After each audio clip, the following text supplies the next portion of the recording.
स्वागत है आप सभी को हमारे चैनल एस्ट का केमिस्ट्री में। तो आज हम बात करने वाले हैं केमिकल बॉन्डिंग को लेके। ये वीडियो हमारे केमिकल बॉन्डिंग क्लास 11 का 4th चैप्टर केमिकल बॉन्डिंग का फर्स्ट लेक्चर ही है। तो हम आज शुरू करने वाले हैं केमिकल बॉन्डिंग। वो बता दें कि type of bond, chemical bond कितने टाइप का होता है। केमिकल बॉन्ड 4 टाइप का होता है। केमिकल बॉन्ड होता है 4 टाइप का। First ionic bond, second covalent bond, और एक रहता है जैसे मेटालिक बॉन्ड,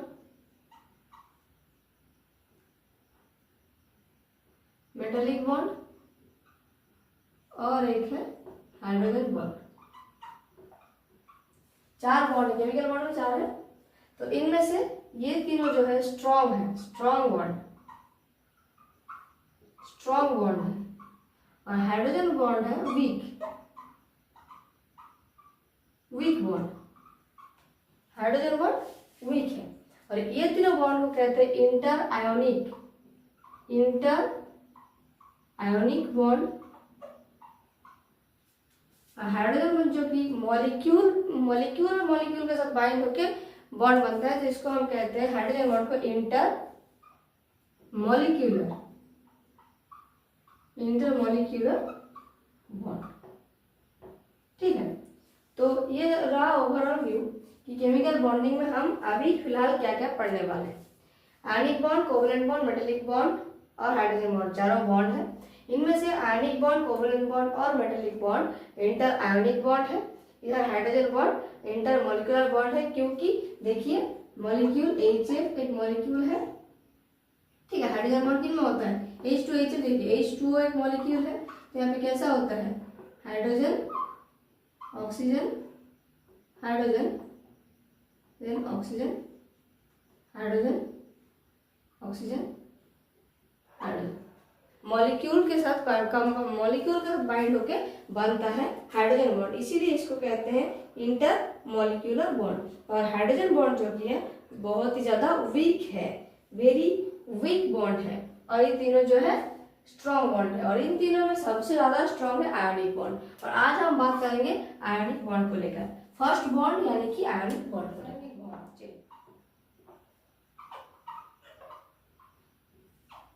आयोनिक बॉन्ड बनता है जैसे कि मेटल और नॉन मेटल के बीच, मेटल एंड नॉन मेटल के बीच।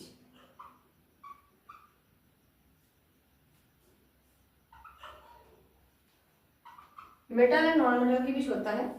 एक मेटल जैसे कि सोडियम, एक नॉन मेटल जैसे कि क्लोरीन। ठीक है।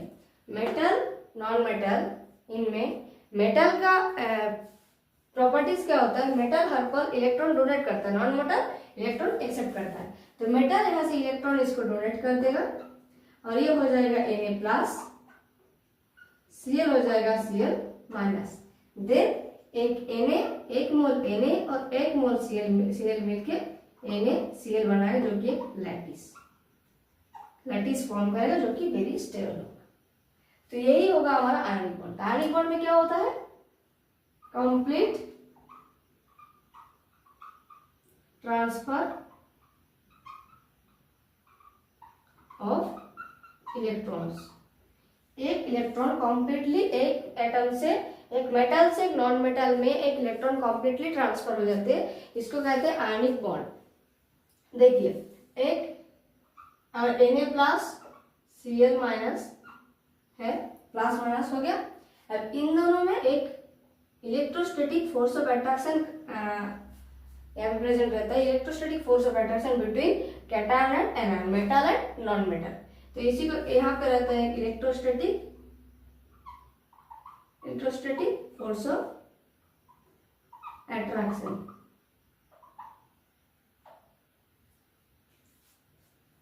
तो इसी यहाँ पे जैसे कि कोई बॉन्ड, जैसे कोवेलेंट बॉन्ड जब हम कहते हैं कि HCl, एक इलेक्ट्रॉन है, मगर यहाँ पे कोई इलेक्ट्रॉन नहीं है, यहाँ पे कोई बॉन्ड फॉर्म नहीं करता। आयोनिक बॉन्ड हम कहते हैं, मगर यहाँ कोई बॉन्ड फॉर्म नहीं करता, यहाँ पे एक इलेक्ट्रोस्टैटिक फोर्स काम करता है और ये फोर्स एक फोर्स प्रेजेंट रहता है, उसी के तहत ये मतलब मेटल नॉन मेटल एक आसपास रहता है, ठीक है, इसी इलेक्ट्रोस्टैटिक फोर्स ऑफ अट्रैक्शन की वजह से। तो इसीलिए आयनिक बॉन्ड को हम इलेक्ट्रोवैलेंट बॉन्ड भी बोलते हैं, इलेक्ट्रोवैलेंट बॉन्ड, क्योंकि इलेक्ट्रोस्टैटिक फोर्स ऑफ अट्रैक्शन के द्वारा एक मेटल नॉन मेटल एक साथ है और हम उसको कहते हैं आयनिक बॉन्ड। चलिए अब हम देखेंगे Lewis dot structure. Lewis dot structure, यहाँ पे क्या होता है, यहाँ पे लुईस डॉट स्ट्रक्चर का मेन मकसद ये है कि हम जैसे कि Na से Na प्लस करते हैं, Cl से Cl माइनस करते हैं, वो एक डॉट वो अलग स्ट्रक्चर से दिखाया गया है, ठीक है। वहां पे अच्छे से बताया गया है कि वैलेंसी जो है, वैलेंस सेल में ऑक्टेट रूल फॉलो करने के लिए हमारा Na जो है सोडियम एक इलेक्ट्रॉन डोनेट करता है, क्लोरीन एक इलेक्ट्रॉन एक्सेप्ट करता है। देखिए जैसे कि हम अगर बात करें NaCl का, ठीक है, Na में कितना है, Na की वैलेंस सेल में एक इलेक्ट्रॉन है, क्योंकि उनमें 11 है तो 2 8 एंड देखिए 2 8 1, ठीक है, तो इसके वैलेंस सेल में कितना है 1 इलेक्ट्रॉन है। और इधर क्लोरीन 2 8 7, इसके वैलेंस सेल में 7 है, 2 3 4 5 6 7, ठीक है, वैलेंस सेल में 7 इलेक्ट्रॉन है। तो इसीलिए देखिए ये Na अगर एक इलेक्ट्रॉन इसको दे देगा तो यहाँ पे 2 8 हो जाएगा, मतलब ये नोबेल गैस कॉन्फिगरेशन, और यहाँ पे 2 8 8 हो जाएगा, मतलब यहाँ पे नोबेल गैस कॉन्फिगरेशन हो जाएगा। इसीलिए Na एक इलेक्ट्रॉन इसको डोनेट कर देता है और खुद Na प्लस हो जाता है, जहाँ पे 2 8 मतलब ऑक्टेट फुलफिल हो गया। और यहाँ पे जब आया तो यहाँ पे Cl माइनस हो गया, 2 8 8 हो गया, मतलब यहाँ पे ऑक्टेट फुलफिल हो गया। और इसके बाद Na और Cl आपस में जोड़ के NaCl बनाता है, ठीक है। NaCl जो बनता है, ठीक है, Na प्लस जो है एक गैसियस स्टेट में है, Cl माइनस एक गैसियस स्टेट में है, ठीक है। अब गैसियस स्टेट में है, एक है प्लस एक है माइनस, मतलब क्या है अनस्टेबल है। तो अगर इन दोनों में देखिए बॉन्ड नहीं है, कोई भी एटम्स जैसे KCl NaCl बॉन्ड क्यों करता है, इनमें बॉन्ड क्यों होता है, NaCl क्यों होता है बॉन्ड, दो एटम बॉन्ड इसीलिए करता है क्योंकि वो स्टेबल रहे और एनर्जी उसका, जब भी कोई बॉन्ड करेगा तो उसका एनर्जी जो की है डिक्रीज करेगा, और एनर्जी जितना डिक्रीज करेगा उतना मतलब मॉलिक्यूल स्टेबल होगा, ठीक है। तो NaCl, ये NaCl इसका एनर्जी ज्यादा है, ठीक है, चार्ज ज्यादा है तो एनर्जी ज्यादा है, इसीलिए ये अनस्टेबल है, ये दोनों अनस्टेबल है। ये दोनों आपस में जब भी बॉन्ड कर लेगा NaCl बना लिया, मतलब ये हो जाएगा स्टेबल। और स्टेबल होने के लिए ही कोई भी एटम्स वो लोग आयोनिक बॉन्ड कोवेलेंट बॉन्ड ऐसा बॉन्ड फॉर्म, MgCl2 जैसे कि MgCl मैग्नीशियम का लास्ट वैलेंस में 2 इलेक्ट्रॉन है और क्लोरीन का 7 2 8 7 1 2 8 2, यहाँ भी 2 8 7, एक इलेक्ट्रॉन इसको दे दिया, एक इलेक्ट्रॉन इसको दे दिया, ठीक है। यहाँ पे 2 इलेक्ट्रॉन, एक इसको एक इसको, यहाँ पे क्या हो गया, तो यहाँ पे आ गया Mg2 plus 2 8 Cl minus 2 8 8 Cl minus 2 8 8 तो हमारा लुईस डॉट स्ट्रक्चर। अगर जब आपको लुईस डॉट स्ट्रक्चर से बताने को बोलेगा तो आपको ये सब लिखने की जरूरत नहीं है, ये हमने समझाने के लिए लिखा, बस यहाँ समझाने के लिए लिखा, ये लिखने की जरूरत नहीं है, बस ये आप डिफाइन कर दोगे बस हो जाएगा, ठीक है। अब जैसे कि AlCl3 का हम अगर बताएं, AlCl3 जैसे कि एल्यूमिनियम का वैलेंस शेल में 3 इलेक्ट्रॉन है, क्लोरीन का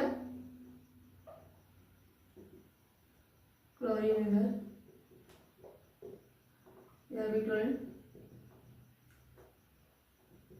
ठीक है, इधर हो गया। अब यहाँ पे देखिए 2 8 8 हो गया, यहाँ पे 2 8 8 हो गया, यहाँ पे 2 8 8 हो गया, यहाँ पे क्या होगा 2 8, 3 ऑक्टेट चला गया, 2 8 हो गया। तो ऑक्टेट फुलफिल हो गया। ये हो गया हमारा Lewis dot structure 4, CH4। Carbon का कितना आएगा 1 2 3 4, हाइड्रोजन 1, हाइड्रोजन 1, हाइड्रोजन 1 दे दिया,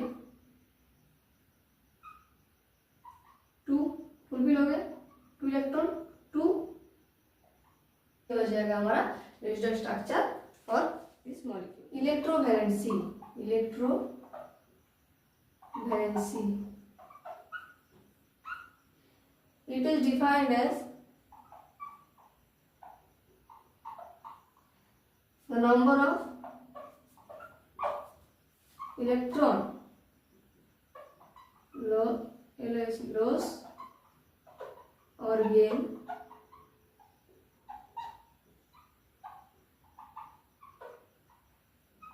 for fulfill octet। Octet fulfil करने के लिए एक एटम को, ऑक्टेट फुलफिल करने के लिए एक एटम को जितना एटम लॉस और गेन करना पड़ता है उसको कहते हैं इलेक्ट्रोवैलेंसी। ठीक है, जैसे कि हम फर्स्ट ग्रुप 1 की बात करें, लिथियम, सोडियम, पोटासियम, ठीक है, इन लोगों की बात करें तो यहाँ पे कितना है 1s1 है, 1s1 है। और इसको अगर हम स्टेबल करें और फुलफिल ऑक्टेट और स्टेबल कॉन्फ़िगरेशन, स्टेबल होने से चलेगा, और स्टेबल कॉन्फ़िगरेशन, ठीक है। तो यहाँ पे 1s2 अगर हम 1s1 है यहाँ पे, अगर हम इसको स्टेबल करें तो और एक इलेक्ट्रॉन आएगा 1s2, मतलब वो स्टेबल हो जाएगा। ठीक है, तो यहाँ पे हम 1s2 करने के लिए फर्स्ट ग्रुप में हमारा 1 इलेक्ट्रॉन ऐड करना होगा। तो इसका ग्रुप 1 की इलेक्ट्रोवैलेंसी क्या होगा 1, ग्रुप इलेक्ट्रॉन का इलेक्ट्रोवैलेंसी होगा 1, और ये हर पर पॉजिटिव में लिखा जाएगा। जब इलेक्ट्रोवैलेंसी हम लिखेंगे तो हर पर पॉजिटिव में लिखेंगे। ग्रुप 1 का 1 है। ग्रुप 2 में देखिए जैसे कि बेरिलियम, मैग्नीशियम, कैल्शियम, ये सब, तो यहाँ पे कितना होगा इसका वैलेंसी ग्रुप 30, बोरोन, एल्यूमिनियम जो है 3, ग्रुप 14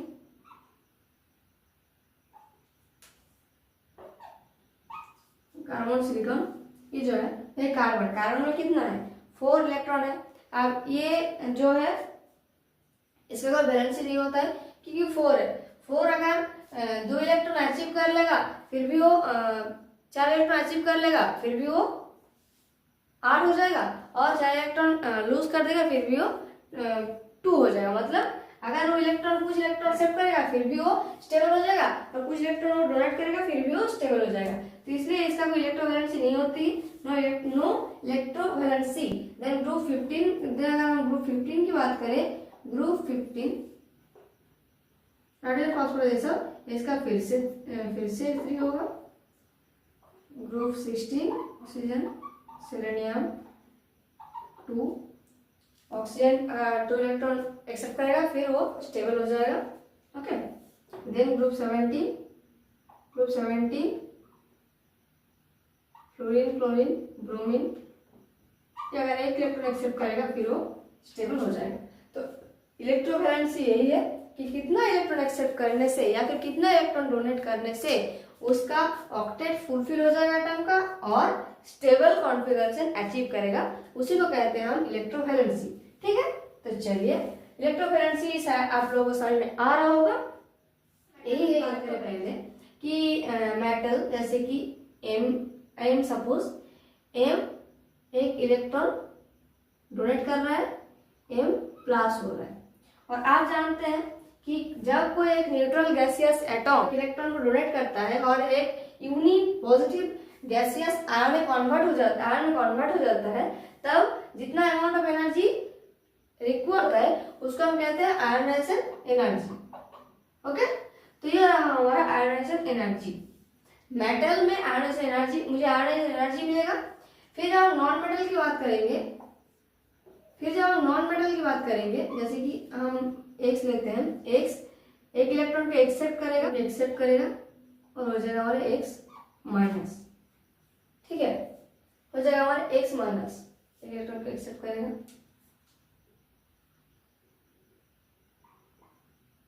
इसको ऐसे ले लेते हैं कि प्रॉब्लम नहीं होगा आपको समझने में। यहाँ पे इलेक्ट्रॉन लूज हो रहा है, यहाँ पे इलेक्ट्रॉन गेन कर रहा है, तो एक इलेक्ट्रॉन एक्सेप्ट किया, एक्स माइनस हो गया। तो देखिए हमारा जब न्यूट्रल गैस में एक इलेक्ट्रॉन हम ऐड करते हैं तो जितना अमाउंट ऑफ एनर्जी रिक्वायर्ड होता है या फिर रिलीज होता है उसको हम कहते हैं क्या, इलेक्ट्रॉन एफिनिटी। तो यहाँ पे इलेक्ट्रॉन एफिनिटी भी है। तो एनर्जी टर्म दो मिल गया हमको, आयनाइजेशन एनर्जी और इलेक्ट्रॉन एफिनिटी। अब देन क्या होगा, m प्लस और x माइनस आपस में कंबाइन करेगा, बॉन्ड में m प्लस x माइनस आपस में जुड़ गया। आपस में जब ये लोग जोड़ेगा तब देखिए जब एक कैटायन और एक एनायन आपस में जोड़ता है या फिर कोई बॉन्ड बनाता है, कोई रिएक्शन करता है, तब क्या होता है, एक अमाउंट ऑफ एनर्जी रिलीज होता है। एक कैटायन एनायन एक मेटल नॉन मेटल मिलके एक लैटिस बनाता है। ठीक है, एक मोल लैटिस बनाता है। वो एक मोल लैटिस जब बनाता है तो एक एनर्जी रिलीज होता है जिसको हम कहते हैं lattice energy U। Lattice energy कहते हैं, ये अमाउंट ऑफ एनर्जी रिलीज होता है। फिर हमारा बनता है mx लैटिस mx लैटिस बनता है और यहाँ पे हमारा निकलता है लैटिस एनर्जी जो कि ऑलवेज पॉजिटिव है। ये रहा हमारा लैटिस एनर्जी ये ऑलवेज नेगेटिव। और इलेक्ट्रॉन एफिनिटी कभी कभी पॉजिटिव हो जाता है, मतलब first electron affinity always negative होता है, सेकंड इलेक्ट्रॉन एफिनिटी फर्दर जितने भी इलेक्ट्रॉन एफिनिटी हम कैलकुलेट करेंगे सब हमारा आएगा पॉजिटिव, क्योंकि इलेक्ट्रॉन हमको देना पड़ेगा, हम पहले भी अच्छे से पढ़ चुके हैं। तो यहाँ पे हमें तीन एनर्जी टर्म मिले, एक आयनाइजेशन एनर्जी, इलेक्ट्रॉन एफिनिटी और लैटिस एनर्जी। एक्स माइनस होता है तब भी एनर्जी रिलीज होता है और लैटिस जब बनता है तब भी एक एनर्जी रिलीज होता है जिसको कहते हैं लैटिस। हम बात करें देखिए NaF, NaCl, NaBr, NaI, ठीक है, कि कहाँ पे ज्यादा अच्छे से आयनिक बॉन्ड फॉर्म होगा। ठीक है, कहाँ पे अच्छे से किस कंपाउंड में आयनिक बॉन्ड ज्यादा फॉर्म होगा। तो यहाँ पे देखिए Na जो कि कॉमन है, कॉमन आयन कॉमन है हमारा Na, और हमारे यहाँ पे है FCl Br I। जब हम एक ग्रुप में ऊपर से नीचे की तरफ जाते हैं तो नॉन मेटेलिक कैरेक्टर डिक्रीज करता है। ठीक है, डिक्रीज करता है। I का नॉन मेटेलिक कैरेक्टर सबसे कम है और F का नॉन मेटेलिक कैरेक्टर सबसे ज्यादा है। तो इसीलिए NaF ज्यादा अच्छे से आयन फॉर्म कर पाएगा, क्योंकि मेटेलिक कैरेक्टर जब या फिर मेटेलिक कैरेक्टर या फिर नॉन मेटेलिक कैरेक्टर जब ज्यादा होगा तब आयनिक फॉर्म अच्छे से होगा। तो NaF ज्यादा अच्छे से आयनिक फॉर्म करेगा, फिर NaCl, फिर NaBr, फिर NaI। अगर आप बात करें कि कोवलेंट बॉन्ड की अगर हम बात करें, कोवलेंट बॉन्ड में क्या होता है कि किसी भी एक एटम या हो कैटायन या फिर एनायन, किसी भी एक एटम को बड़ा होना पड़ता है, क्योंकि देखिए कोवलेंट बॉन्ड में क्या होता है, कोवलेंट बॉन्ड में कोवलेंट मॉलिक्यूल सबसे ज्यादा अच्छे से डिजॉल्व होता है किसी भी सॉल्वेंट में। क्यों? उतना टाइटली एटम्स टाइटली उतना बाउंड नहीं होता, क्योंकि सेट पैड इलेक्ट्रॉन रहता है। तो इसीलिए देखिए Na का साइज छोटा है और I का साइज बड़ा है, इसीलिए NaI सबसे अच्छा कोवलेंट बॉन्ड, NaI में सबसे अच्छा कोवलेंट बॉन्ड पाया जाता है as compared to NaF। Okay, जैसे कि properties of ionic bond first जो कि है सॉलिड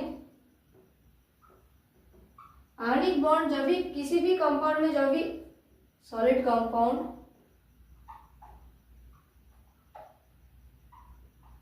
जब भी आयनिक बॉन्ड किसी भी कंपाउंड, जब भी किसी भी दो एटम के बीच आयनिक बॉन्ड फॉर्म होता है तब जो कंपाउंड जो है सॉलिड कंपाउंड फॉर्म होता है। और सेकंड क्या है, मेल्टिंग पॉइंट और boiling point, boiling point high. Melting point, boiling point हर पर हाई होता है, क्यों?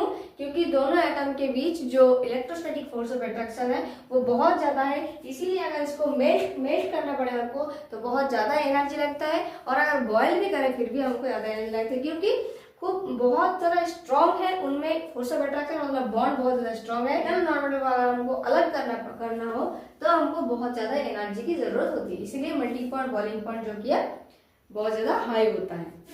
Third point and most important conductivity. Conductivity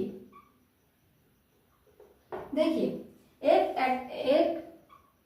lattice है, सॉलिड मतलब आयनिक बॉन्ड फॉर्म्ड है, तो जब सॉलिड है तब जितना एनर्जी है, एनर्जी यहीं में जब थे इलेक्ट्रोस्टैटिक फोर्स ऑफ अट्रैक्शन की, यहाँ पे फ्री इलेक्ट्रॉन्स नहीं है, इसीलिए ये इलेक्ट्रिसिटी कांटेक्ट नहीं कर पाती है। मगर जब ये मोल्टेड स्टेट और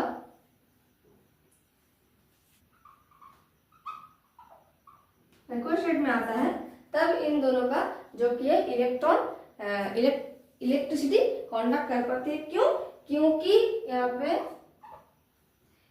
पे फ्री इलेक्ट्रॉन्स, ये जो लैटिस है यहाँ पे फ्री इलेक्ट्रॉन्स होता है जो कि मूव करता है, ठीक है। मोल्टेड स्टेट और एक्वस स्टेट में इलेक्ट्रिसिटी कांडक्ट कर पाती है क्योंकि यहाँ पे फ्री इलेक्ट्रॉन रहता है, मगर जब लैटिस फॉर्म्ड है, जब आयनिक बॉन्ड फॉर्म होकर रखा है तब यहाँ पे फ्री इलेक्ट्रॉन्स नहीं है और इसीलिए इलेक्ट्रिसिटी कांडक्ट नहीं कर पाती है।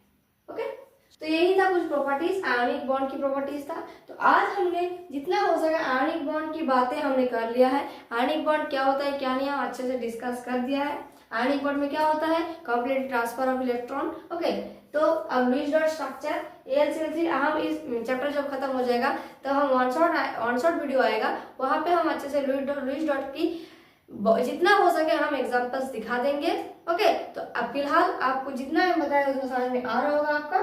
तो आज के लिए इतना ही, मिलेंगे फिर से नेक्स्ट वीडियो में और कोवलेंट बॉन्ड के डिटेल्स वीडियो के साथ। तब तक के लिए बाय बाय, जय हिंद, जय भारत, वंदे मातरम।